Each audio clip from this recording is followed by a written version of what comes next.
merupakan perpanjangan tangan dari BNSP. Kita LSP Pariwisata Arca Telago diberikan lisensi oleh Badan Nasional Sertifikasi Profesi yang ada logonya seperti ini ya, logonya di sini. Nanti kalau teman-teman lihat, ini hologram, ini sertifikat membuktikan bahwa kita memang berhak melakukan pekerjaan. Dan terus hal kedua yang ingin saya sampaikan adalah sebagai sesama pelaku usaha pariwisata, walaupun beda profesinya, kita tetap sama-sama pelaku wisata.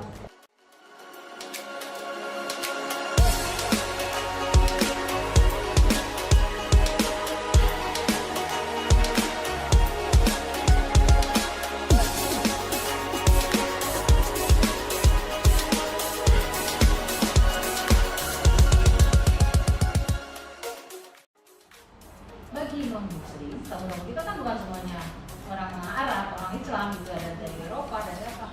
Nah, bagi mereka itu adalah higienis, bersih.